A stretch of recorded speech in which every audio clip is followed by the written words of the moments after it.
Hey friends, my name is Steve Guttenberg. This is the Audiophiliac Daily Show, and today I have a very special guest, Roy Delgado from Klipsch. Now, he got the gig in 1986, and, well, he had to design a horn, and he didn't even really understand what a horn speaker was. So he had some gumption, as we used to say, and he walked right into Paul Klipsch's office and said, "How do I do this?" And he's still there. He's still there, 86 to 2020, designing great speakers, pro speakers, consumer speakers, the heritage line of speakers. He's done it all, and he's a great guy. We've had many conversations over the years, lots and lots of laughs. And I hope you enjoy this interview as much as I did making it. And this is only part one. Part two will follow shortly. In fact, the first day I was here, I started testing some of the stuff that was going on with those products because they were still in development. My dad called me, and he wanted to know how my first day was going. I said, "Well, it's still going, but Dad, I'm listening to speakers, and they're paying me for it."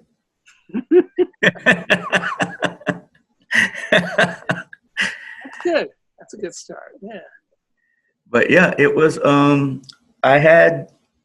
I raised up my hand when they said we need a couple of horns designed for this system, and I said, "Well, I don't know what horns are, so I'll try one." And I went into Mr. K's office. I mean, he is like the horn guy, right? Yeah, Mr. Horn. Yeah, and so I got big old sheets of drafting paper, laid it out 1-to-1 with him saying, "Okay, what kind of flare rate? You need to figure this out, blah, blah, blah." And I'm like, I have a lot of catching up to do. And so I designed a woofer horn that had dual 15s, and I designed a mid-bass horn. The tweeter horn and the mid-range horn were already designed. And kind of, I was freaking out. Specifically, what horns did, I asked Paul, do you have anything I should be reading? And he gave me a copy of the Hope from Dope. Or actually, it's Dope from Hope, but he likes to say it backward. And AES papers. And he told me, just read enough so you get the basic understanding, but don't read too much because you'll learn their mistakes and end up at the same solution because you've beaten down the path pretty good that they followed. I constantly pestered him. I got into some of the work that Keo had done here and some of his other friends, Cliff Hendrickson, Mark Gander from JBL, just guys that knew of Paul, but mostly Mr. Keo was Mr. DB himself was he would come visit Paul, and so we would have talks and Don, Mr. Keo did a bunch of, he had the constant directivity horns for JBL and the constant directivity horns for Electro Voice. Yeah. And so I became intrigued with holding another parameter constant. And when I started talking to Paul about programming, computer programming, to let the program figure out all the data, he said, well, the biggest problem that we have right now is that if I tell 10 people to design a 500 hertz horn, I'm going to get 10 different looking horns. And he said, you're going to have to get enough parameters so that we get to where we want to be. And so my program started off with 7 parameters. I'm up to 21. And it's 21 now? Yeah, 21 parameters. And basically, what we both were looking for is, given under the same conditions, the same things that we want from a horn, 20 years from now, I should give you the same horn. Mm-hmm. He wanted consistent. Because what I added to my program was designing exponential horns too. That were constant coverage, believe it or not. And but they were not turning out like his horns. And I asked him, I said, Paul, you're giving me all this stuff that, the parameters on how you design a horn. I put it into the computer, but it's not giving me the horns like that we have, the current, And he said, well, what I didn't tell you was there's a fudge factor. And I said, fudge factor? He goes, yeah, because do we really want to make a horn that's going to work excellent in the mathematical world or in the real world? And he said, well, why don't you give me your fudge factor and let's see what happens. So he did. And then it turned out there's certain things in the equations that they make assumptions, and to make the equations easier, and he figured out a fudge factor in order to get him to make real world horns. And so I then proceeded to, over the span of 6 months, create probably 60 to 70 fiberglass horns, testing the program out so that it would give me what I wanted. And then I put in my fudge factors to make sure that I got, if my program said this, it actually did that. So you were sort of narrowing, like we talked about flattening the curve now. You were sort of aligning the design plus the fudge factor so that you knew at the other end what was going to, you could predict. Correct window. Right. Sound-wise and measurement-wise, right? Before you even had it. Yeah, and I ended up doing that too. I mean, we bought some CAN programs that like for woofer design, and I knew after designing woofers and stuff that they weren't really testing like I really thought they were going to do, like in the computer model. And so I knew how to interpolate in order to get what I want. And I ended up, well, because it stuck with me. Paul says we want to do stuff for the real world, not for the mathematical geniuses out there, which I'm not. But sonically, what was the difference between the technical side and the real world? What did you gain by making them? Well, like for example, on a horn, I wanted the vertical to hold down to, let's say, 500 hertz, but the real horn didn't. And so I figured out what I had to do to the model or to my computer program in order to make sure that if I tell it control to 500, it actually controlled to 500. Wow. Yeah. Wow, that's pretty cool. I mean, as a total non-engineer, I look around, I've been in the business a long time, and I can say, well, there's lots and lots and lots of people making box speakers, and there's a couple of people making, panel speakers, electrostatics and Magnepan type speakers. There's not too many companies making horns, especially at the more affordable end of the audiophile market. It's basically Klipsch and JBL, right? Mm-hmm. There's nobody else. Well, I'm sure there are others, but not in the, let's say, under $2,500 range. So why do you think that is? Is it just that it's so hard to do? It takes so much engineering chops you scare everybody away? Initially, every speaker, when this industry was born, was horn loaded. And a lot of those models, it came out of very high caliber engineers and scientists. I mean, we're talking Wente and them, and Bell Labs and Western Electric. And I'm not saying that doesn't exist today, but we always tend to take the path of least resistance. And when the direct radiator woofer, direct radiator mid-range were developed, and higher powered amplifiers became available, the need for efficiency was probably deemed unnecessary. Right. And so I played in bands, and so I kind of have an idea what live music should sound like. And I was also a stereo guy when I was growing up. I didn't. My first major purchase as a teenager was not a car; it was a stereo system. Me too. And my dad freaked out when I told him how much I paid for it. But I told him, "You said Get a system you won't sell anymore, because I had gone through 2 systems. Ironically, it had a horn tweeter and a horn super tweeter. Because my uncle would tell me, buy a speaker that's got high sensitivity, and make sure that the frequency response actually has a plus or minus, because if it doesn't, they're lying. Something lying. But what was it? It was a Sansui SPX 8000. Huh. And I really liked those speakers. I really did. And Still have them? huh? You still have them? I left them with my brother, and that bonehead sold them without asking me.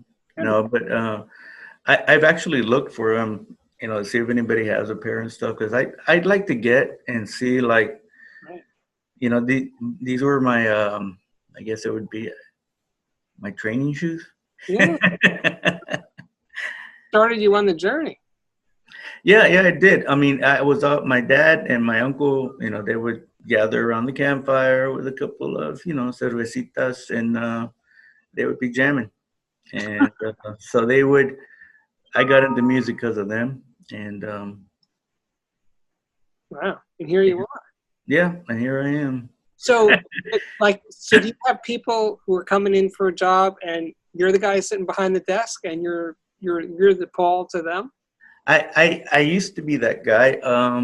I did hire some guys that have gone on, that I knew that they were just as annoying and curious as I am. And then there were some that just, this is a job. And I think that's what always keeps Klipsch special. To me, this is not, it's a weird job, bro. A weird job. And fortunately, there's still quite a few people like me in the company. You know what I'm saying? Keeping them honest. Yeah, I mean, they literally get into like the newest release and music, and some of these guys play in live bands, and I'm going like, yeah, that's cool. As you said, keeps them honest. They kind of know. As my friend Herb Reichert likes to say, you have to know what you're looking for to find it. You know what I was thinking when I was coming up here, and I was thinking about, I was going to be talking to you. I was thinking, and it kind of segues into, your friend's comment. How do you know when it's right? Right. How do you know when it's right? And so, I brought some of my band's recordings in here because I knew how we were supposed to sound, but I wanted, because it's a guy singing, right? And we were into punkish heavy metal kind of stuff, and some of these old timers here would give me these things that they would use to audition or to demonstrate speakers out in the field. And I started thinking to myself, how do you know that's right? How do you know that the characteristics of the speaker just happen to make that song sound really cool? And so I made it a point to go out and listen to some of these discs that I really liked. Like I went and saw Bella Fleck and the Flecktones in a nice little environment. You know what I mean? I wanted to hear them, not the PA. Bonnie Raitt. When James Newton Howard was playing with the guys from Toto, stuff like that. I wanted to hear that. In fact, I have a Kodak moment with Bonnie Raitt because I made it a point when I voice speakers to tone her voice down. But it's not like that in real life. Wait, say that again. I'm not sure what you mean. When I would voice speakers, I would use CD, or some of her CDs, right? Her voice is raspy. Uh-huh. And her voice can be a little piercing. Uh-huh. Well, I was taking it out of the speaker. Uh-huh. When the reality is, no, that's the way it sounds. You need to quit doing that, bonehead. Again, when do you know it's right? And it wasn't until I listened to her live that I realized am I making the speaker according to Roy or according to the way it should be? I had a moment many years ago, 10, 12 years ago, at a Chesky recording session. And it was a big band, John Faddis, the trumpet player. And we're friends, so I felt more comfortable than I would usually be about being close to the musicians as they were rehearsing and stuff. I could walk right up to them, which I wouldn't do with somebody who's a stranger, right? So it's a big band, with saxophones and other trumpet players and drums and stuff. And I'm right there. I'm basically inside this big band. It's maybe 18 musicians.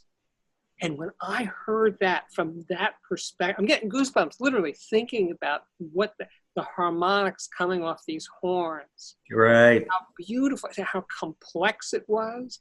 And I'm in it, and sometimes I'm closing my eyes and I'm listening to it spatially, like how it all layers out and stuff, and how each one is still distinct instrument and stuff.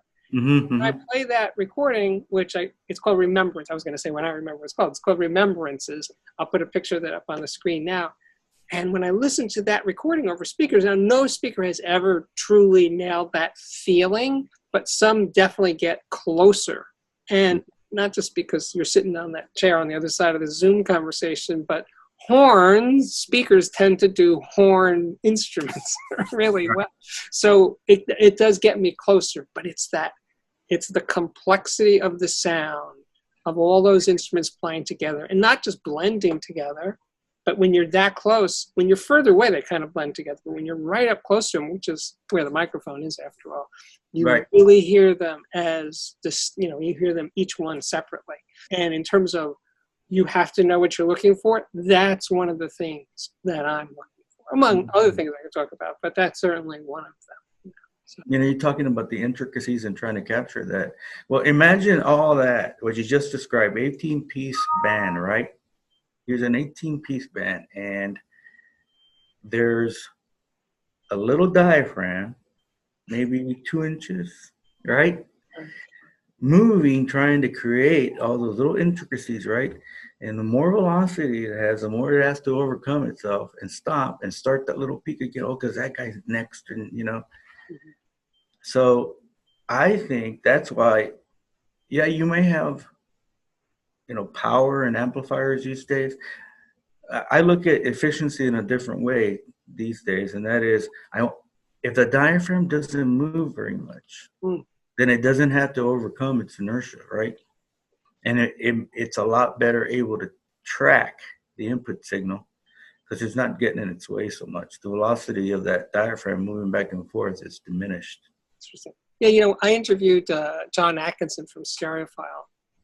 Horns came up in the conversation, and John, I can't do his British voice, but I said, why do they sound so good? And he said, Steve, because the diaphragm isn't moving. Well, right.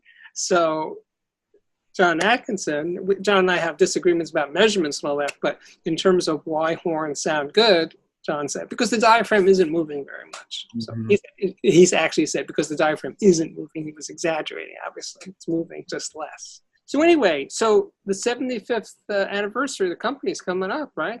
Next year? It's not this year. It's 2021? Yeah, 2021 because 46. Let me do my math real quick. Yeah, 21. You got some special super duper celebration speaker? Yeah. You do, right? Yeah, I do. I wonder what it's called.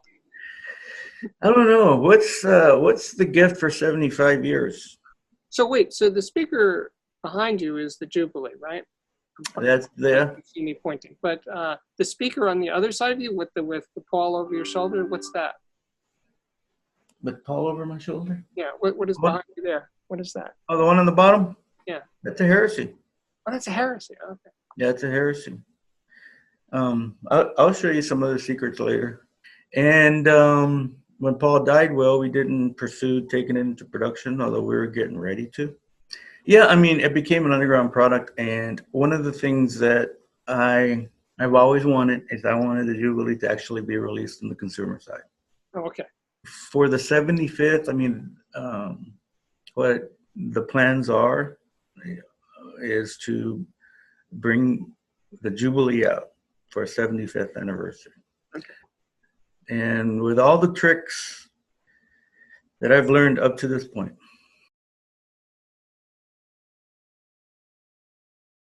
It's like my biggest concern or my biggest interest these days is compression drivers.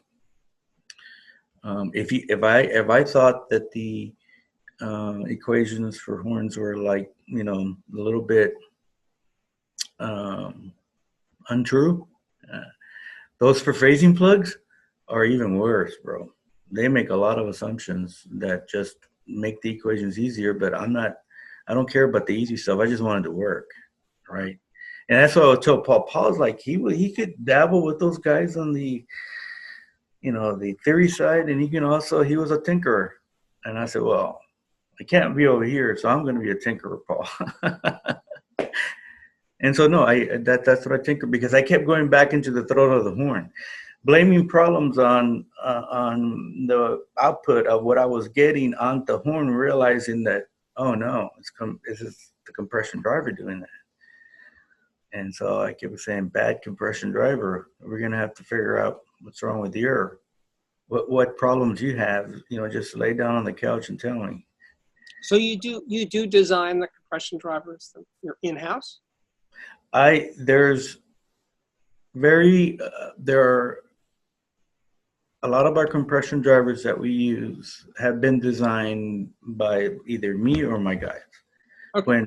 When I had when I was heading up engineering, I know that the guys up in Indy, they definitely work on the phasing plugs as well too. Okay. Because you explain to people there's like two sides to this company. You're in the heritage side, in the speakers that are still made in Hope.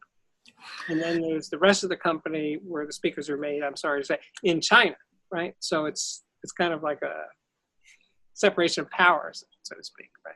Right. Yeah, I mean, I work on the heritage because of Paul. Right. Because I know I told Paul Jacobs, he's the president of the company, but I've known Paul for a long time and been friends for a long time. And I said, unfortunately, I know what Paul wanted to do at the heritage, and so now he's not around, so you're just going to have to trust me. That this is what he wanted to do. For Paul, from on high. So I have no doubt about that. Here's a weird question. I don't know if anybody's ever asked you this question before. If you had a horn, let's say a Klipsch horn, just the horn itself, right? What does it sound like? Have you ever done this where you just put your ear up against the mouth of the horn and listen through the horn? Would that do anything? I mean, would it sound bad or good or something? Could you tell? Yes, I have. Okay, so great minds think alike. But what I took it further. I placed a microphone behind it. Okay. And what I was trying to do, I was trying to separate what does the horn do and what does the driver do. And one of the experiments that we did was we had to find a way to generate a continuous broad coverage SPL so that the horn could collect it and bring it into the microphone. Then, and this is like way early on when I got here. Microphone like an ear, basically. Yes. Okay. And then I think it was, I forget, I think it was Bruce Marlin. He works for Atlas now, but he's a pretty smart guy. He dug out the papers on how to make a plane wave tube, so that we could curve the compression driver, but still you still have the throat problem. Any wavelength that's bigger than the diameter of the throat, or actually smaller than diameter of the throat, is coming out of the phasing plug / diaphragm / geometry / whatever you want to put in there. And that's why I'm digging further back into the compression driver. But beyond that, then you could take a combination of the drivers in our chamber, subtract that, and you get what the horn's doing.